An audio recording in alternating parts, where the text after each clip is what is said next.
Hi dear friends, അപ്പോൾ എല്ലാവർക്കും സുഖമാണല്ലോ. ഇന്ന് നമ്മൾ കാണാൻ പോകുന്നത് ഒരു തോരനാണ്.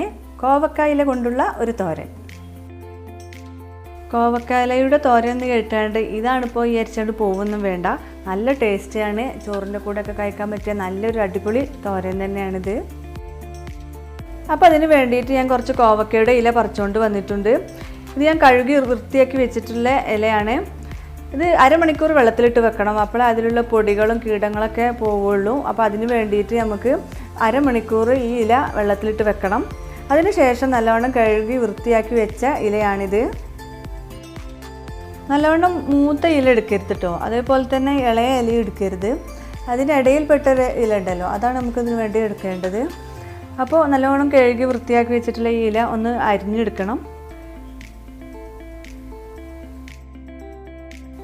കുറേ ഇലകൾ ഇതുപോലെ കൂട്ടിപ്പിടിച്ചിട്ട് ഇങ്ങനെ അരിഞ്ഞെടുത്താൽ മതി.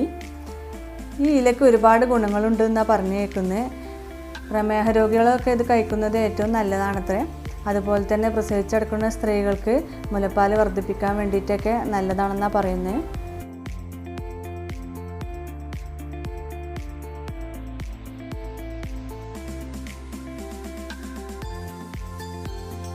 അപ്പോൾ ഇല മുഴുവനായിട്ട് ഞാൻ ഇതുപോലെ അരിഞ്ഞു വെച്ചിട്ടുണ്ട്. ഇനി നമുക്കിതിലേക്ക് വേറെ എന്തൊക്കെയാണ് വേണ്ടതെന്ന് നോക്കാം. ഒരു 4-5 ചെറിയ ഉള്ളിയും 3 അല്ലി വെളുത്തുള്ളിയും വേണം. പിന്നെ ഒരു 5-8 കാന്താരി മുളക് കൂടി വേണം. കാന്താരി മുളകാണ് എനിക്ക് ഏറ്റവും ടേസ്റ്റ്. പിന്നെ കുറച്ച് കറിവേപ്പില, പിന്നെ ചെറിയ ഉള്ളി അരിഞ്ഞത്, പിന്നെ കുറച്ച് കടുക്, പിന്നെ ഒരു നുള്ള് മഞ്ഞൾപ്പൊടി കൂടി വേണം. പിന്നെ ആവശ്യത്തിന് ഉപ്പ്.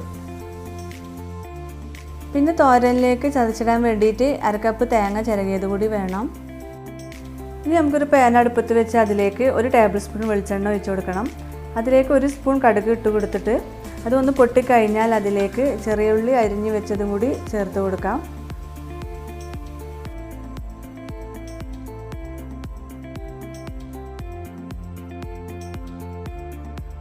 ചെറിയ ഉള്ളി ഒന്ന് മൂത്ത് വരുമ്പോൾ നമുക്കിതിലേക്ക് കുറച്ച് കറിവേപ്പില കൂടി ചേർത്ത് കൊടുക്കണം.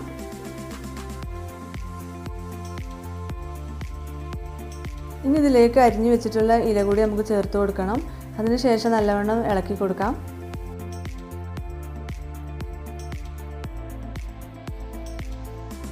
ഇനി ഇതിലേക്ക് ആവശ്യത്തിനുള്ള ഉപ്പ് കൂടി ചേർത്ത് കൊടുത്തതിന് ശേഷം നല്ലവണ്ണം ഇളക്കിയിട്ട് നമുക്കിതൊന്ന് മൂടി വെച്ച് വേവിച്ചെടുക്കാം. ഒരു 10 മിനിറ്റ് വേണ്ടി വരും ഇത് വേവാൻ. ഈ ഇലയ്ക്ക് കുറച്ച് വേവുണ്ട്, അതുകൊണ്ട് ഒരു 10 മിനിറ്റ് എന്തായാലും വേവിച്ചെടുക്കണം.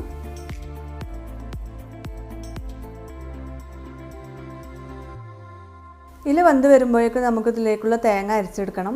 അപ്പോൾ അതിന് വേണ്ടിയിട്ട് ഞാൻ 1 കപ്പ് തേങ്ങയാണ് എടുത്തിട്ടുള്ളത്. ഇനി ഇതിലേക്ക് നമ്മൾ എടുത്ത് വെച്ചിട്ടുള്ള ചെറിയ ഉള്ളിയും വെളുത്തുള്ളി കൂടി ഇട്ട് കൊടുക്കണം. പിന്നെ കാന്താരി മുളക് കൂടി ചേർത്ത് കൊടുക്കാം. പിന്നെ കുറച്ച് കറിവേപ്പില കൂടി ഇട്ട് കൊടുക്കാം. ഇനി ഞാനിതിലേക്ക് ഒരു 1/4 സ്പൂണ് മഞ്ഞൾപ്പൊടി കൂടി ചേർത്ത് കൊടുക്കുന്നുണ്ട്. ഒരു മഞ്ഞ കളറൊക്കെ കിട്ടാൻ വേണ്ടിയിട്ടാണ് ഇട്ട് കൊടുക്കുന്നത്. ഇനി മഞ്ഞ കളർ വേണ്ടാന്നുള്ളവർക്ക് അത് നമുക്ക് ഒഴിവാക്കാവുന്നേ ഉള്ളൂ. ഇത് അടിച്ച് വെച്ചിട്ട് ഒന്ന് അരച്ചെടുക്കണം. ഒരുപാട് ഫൈനായിട്ട് അരക്കണ്ട, നമ്മൾ തോരൻകൊക്കെ ഇടുന്ന പോലെ തന്നെ ഒന്ന് ചതച്ചെടുത്താൽ മതി.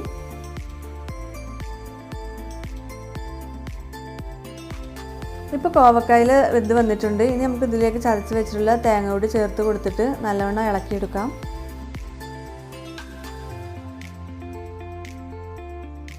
തേങ്ങയൊക്കെ നന്നായി മിക്സ് ചെയ്തതിന് ശേഷം ഒന്ന് അടച്ച് വെച്ചിട്ട് ഒരു 5 മിനിറ്റ് കൂടി നമുക്ക് വേവിച്ചെടുക്കണം.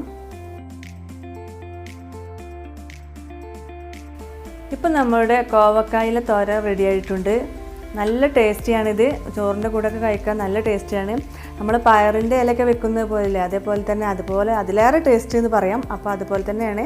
നിങ്ങളെല്ലാവരും ഒന്ന് ട്രൈ ചെയ്ത് നോക്കണം. ഇഷ്ടപ്പെട്ട എൻ്റെ ചാനൽ സബ്സ്ക്രൈബ് ചെയ്യണം. അതുപോലെ തന്നെ മറ്റുള്ളവർക്ക് ഷെയർ ചെയ്ത് കൊടുക്കുകയും വേണം. അപ്പോൾ എല്ലാവരും കോവക്കായില തോരൻ ഉണ്ടാക്കി നോക്കിയതിന് ശേഷം കഴിച്ചിട്ട് എന്നെ അഭിപ്രായങ്ങൾ അറിയിക്കണം. അപ്പോൾ മറ്റൊരു വീഡിയോ ആയിട്ട് ഞാൻ വീണ്ടും വരാം. അതുവരേക്കും ബൈ.